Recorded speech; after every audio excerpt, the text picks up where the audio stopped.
Sementara itu, di sebuah nightclub ternama di ibu kota, Zayn tampak menenggak seteguk demi seteguk koktail dengan tingkat alkohol yang cukup tinggi. Di sampingnya ada Diva yang juga menyecap wine yang dipesankan Zayn. Wanita itu begitu gembira. Raut wajahnya terlihat sumringah. Senyum lebar terpeta di bibirnya terus-terusan. Dan sekalipun dia duduk, tubuhnya tampak bergoyang mengikuti irama dentuman musik yang membahana di sana. Ketika dilihatnya Zayn meneguk lagi minumannya dan menghempas kasar gelas wine-nya, Diva menggelanyut di bahu Zayn. Dia berkata tepat di depan telinga Zayn. "Ayo kita dance, Zayn. Malam ini rasanya begitu menyenangkan. Tidak terlalu ramai seperti weekend. Ayolah, kita dance. Setelah itu kita ke rumahku. Atau kalau kau mau ke hotel, kita ke hotel saja." Zayn meneguk lagi dan mengentak lagi gelasnya ke meja. Tapi aku tidak mau dance. Aku juga sedang tidak ingin ke rumahmu. Juga tidak ingin ke hotel. Oh, kalau begitu ke tempatmu saja. Seru Diva kegirangan. Dia memang lebih senang jika bisa bersama Zayn di kediaman pria itu. Rasanya dia seperti mendapatkan kartu istimewa dari Zayn, apalagi setelah Bella tidak lagi tinggal di sana. Dia merasa dirinya lah ratu yang baru di kediaman Zayn. Belum lagi perabotan dan segala isi dalam unit Zayn begitu mewah. Siapa yang tidak betah? Lain halnya dengan rumahnya. Diva sadar, Zayn tidak menyukai rumahnya yang sudah cukup tua. Selain itu tidak ada kemewahan di rumahnya. Daripada rumahnya, Zayn lebih memilih hotel. Itu dulu, saat Bella masih tinggal bersamanya.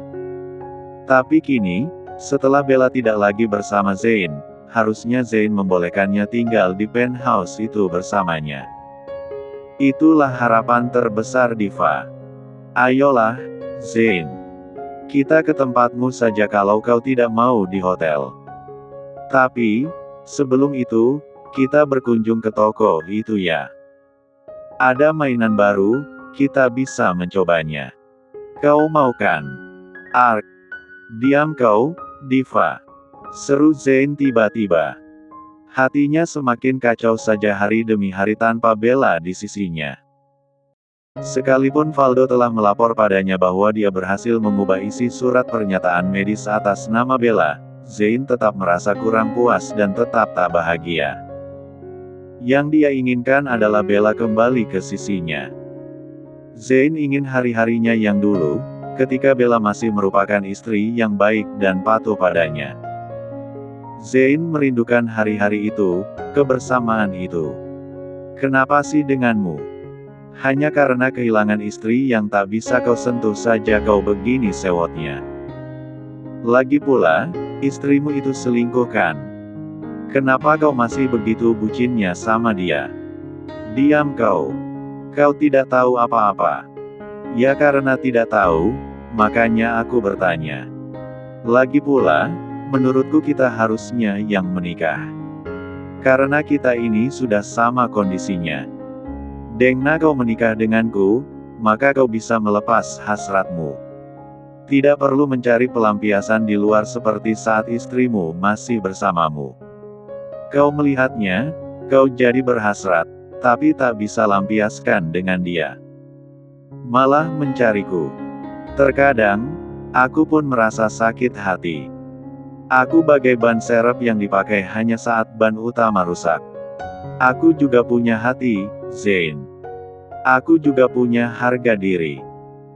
Sekalipun aku sudah tercemar seperti ini, aku tetap perempuan yang ingin mendapatkan cinta dan pengakuan. Status dan perlindungan. Dan kau yang bisa memberikan itu semua padaku, karena kita sama, satu kondisi. Zayn yang teramat penat dan hancur hatinya karena Bella tak bisa mendengar ucapan Diva dengan kepala dingin lagi di akhir kata-kata Diva, Zayn meneriakinya, diam kau. Aku tidak memintamu bicara, apalagi sepanjang tadi. Zain berdiri dan meletakkan sejumlah uang sebagai bayaran di atas meja. Kemudian, dengan langkah yang sedikit oleng Zain mencari jalan keluar nightclub itu. Seraya mencari mobilnya, Zain terus berpikir dia akan segera mengambil Bella lagi, merebut Bella kembali dari Zah. Ketika tiba di mobil, Zain lekas menghubungi Faldo. Masih dalam keadaan setengah mabuk, Zain memerintahkan Faldo, datang ke tempatku sekarang juga kemudian temani aku ke kantor polisi. Aku mau membuat laporan pencurian. Sesekarang, bos?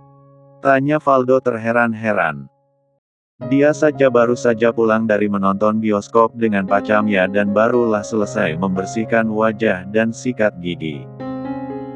Dan saat menyambut telepon dari Zain, Faldo baru tepat masuk ke balik selimut. Tentu saja sekarang. Mau tunggu tahun depan? Seru Zain marah. Dengan menyembunyikan rutukan dan erangannya, Faldo menjawab Zain, "Baik, bos." Tapi, bos kecurian. Kemalingan. Kok bisa? Bukannya penthouse tempat bos tinggal itu keamanannya sangat terjamin. Zain menghela napasnya dalam-dalam dan saat berkata lagi, dia merutuk-rutuk tak jelas, kecuali di akhir kalimatnya. Aku hendak melaporkan kasus pencurian Bella dari diriku ini, bodoh. Sudah tak usah banyak tanya, cepatlah kemari. Zain mematikan teleponnya, sedangkan Faldo menatap ponselnya saat dia mengerang lagi. Kalau mau melaporkan Bella, kenapa harus tengah malam begini? Ya ampun. Punya bos begini error. Kalau bukan balas jasa, mana aneh bisa tahan. Tapi Faldo menyeret langkah kakinya juga untuk turun dari tempat tidurnya yang terasa begitu hangat dan nyaman, yang terus mengiming-iminginya akan mimpi-mimpi indah. Huff. Setelah kepulangan Daisy dan Renzi, Zah memasuki kamar mencari Bella. Wanita itu terlihat mengelilingi kamar sambil menggigiti kukunya sendiri dan tubuh yang bergetar gelisah. Wajahnya teramat gelisah, seakan dia sedang dikejar bayangan tak terlihat. Zah, saat melihat pemandangan itu merasa seakan dirinya yang sedang dalam keadaan tak berdaya. Dirinya yang tak berdaya menolong Bella. Dirinya lah yang tak berdaya menarik Bella keluar dari kesedihannya yang mendalam. Didekatinya Bella dan dipeluknya. Bella tampak terkejut dan berontak pada awalnya. "SSSTTT, honey, it's me," bisik Zah lembut seraya menarik Bella lebih dalam ke pelukannya. Mendengar suara Zah barulah Bella mengenali siapa yang memeluknya. Zah memeluk Bella cukup lama. Hingga Bella malah terisak dan suaranya yang bergetar lirih pun terdengar. "Aku murahan, Zah. Aku nggak punya harga diri. Aku juga nggak tahu diri, nggak tahu balas budi. Aku nggak pantas menjadi seorang ibu. Aku nggak pantas mendidik Savannah. Bahkan untuk sekadar menyebutnya sebagai putriku saja aku nggak pantas, Zah. Aku kotor, aku hina. Aku juga durhaka. Aku nggak pantas hidup. Aku nggak pantas hidup." Bella mengucapkan semua itu sambil menutupi kedua telinganya dengan tangannya. Dia sungguh merasa dirinya tidak layak untuk semua yang ada di hidupnya. Ucapan dan hardikan Daisy selaku ibu mertua yang dulu begitu baik dan lembut padanya benar-benar meluluh lantakkan hatinya yang baru mulai menata pondasi yang baru. Bella bagai digores kemudian diiris-iris dengan pisau. Wanita itu menangis sesegukan di dada Zah. Kaos yang dikenakan Zah sampai basah terkena rembesan air mata. "Jangan berkata semua itu. Semua itu tidak benar, Bella. Kamu wanita yang paling berharga yang pernah ada dalam hidupku. Tidak ada wanita lain yang lebih pantas dari kamu untuk menjadi ibu dari anak-anakku. Tidak ada, Bel, hanya kamu yang pantas. Karena kamu berharga. Hargamu jauh lebih tinggi dari yang dikatakan orang lain tentangmu, Bel. Mereka menilai dari kesalahanmu yang setitik, tapi tidak menilai-nilai dirimu yang sebenarnya. Jadi, jangan pernah lagi kau berpikiran seperti itu tadi. Ingat saja bagaimana dirimu di mataku ini, Belle. Di mataku, kau berlian langka yang telah dibersihkan hingga kemurnianmu telah teruji dan bersinar terang. Zah semakin mengeratkan pelukannya pada Bella dan wanita itu semakin terisak. Lagi pula, Belle, kata Zah lagi sambil mengurai pelukannya, menatap lembut pada Bella, sembari juga merapikan rambut Bella yang berantakan di kening. Kau harus mengingat ada aku dan Savannah yang begitu mencintaimu.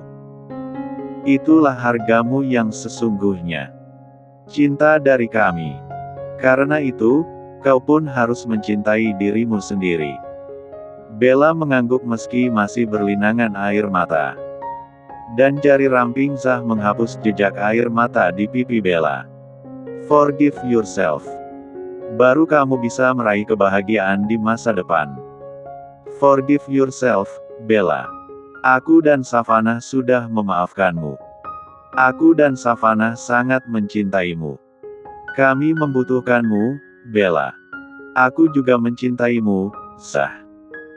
Aku sangat mencintaimu sampai-sampai aku takut perasaan ini akan menyeretku ke dalam lubang dosa yang teramat dalam dan aku tak bisa keluar dari kegelapan itu. Namun biarpun begitu, saat aku mengingat tentang dirimu, aku rela menjalani semua itu, asalkan aku bisa bersamamu, bersama Savannah.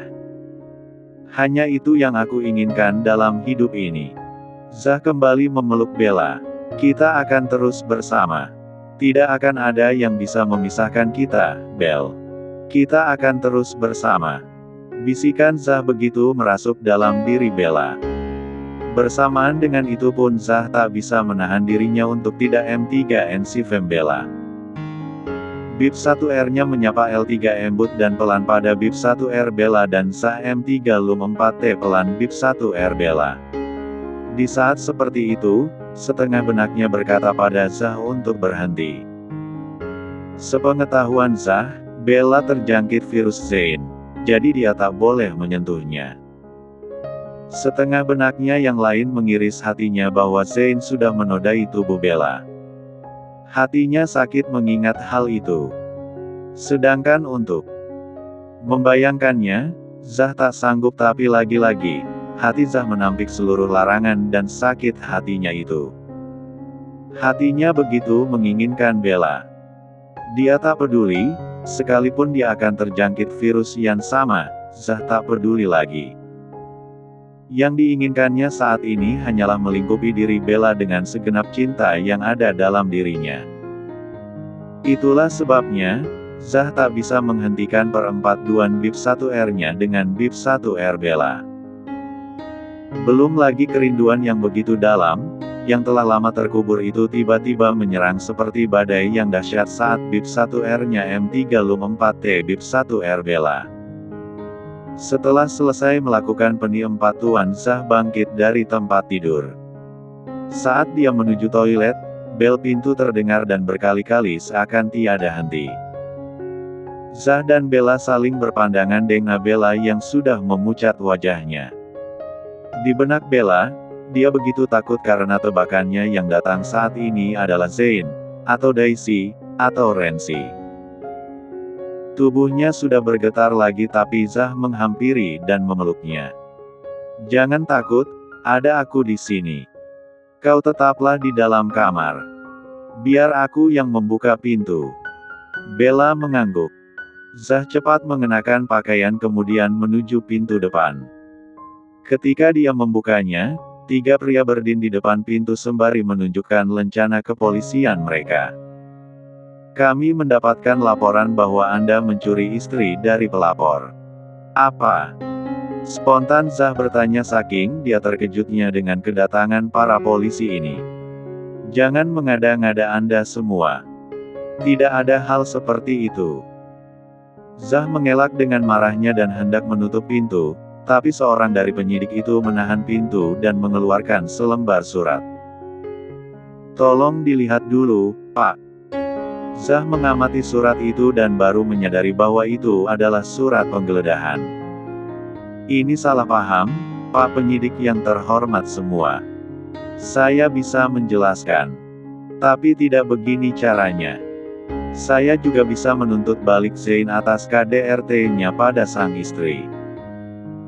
Kalau memang seperti itu, silakan membuat tuntutan setelah kami menggeledah rumah Anda untuk menemukan istri dari pelapor, kata salah satu dari penyidik itu. Tidak. Zah menghadang mereka semua. Tidak mungkin dia membiarkan para penyidik itu memeriksa rumahnya kemudian menarik Bella keluar. Bella baru saja terlihat jauh lebih baik dari keadaannya kemarin. Dan tiba-tiba dia sudah harus menghadapi situasi seperti ini lagi. Bella pasti akan kembali drop kondisi psikisnya. Ini surat perintah resmi, Pak Zah. Kalau Anda menolak Anda bisa dijerat pasal hukum yang berlaku. Aku tidak peduli, aku tidak akan membiarkan kalian memasuki rumahku dan mengacak-acak rumahku. Kami tidak pernah mengacak-acak, Pak Zahi semua. Profesional. Saya tetap tidak bisa mengizinkan. Tolong, bapak-bapak semua, biar saya hubungi pengacara saya dulu.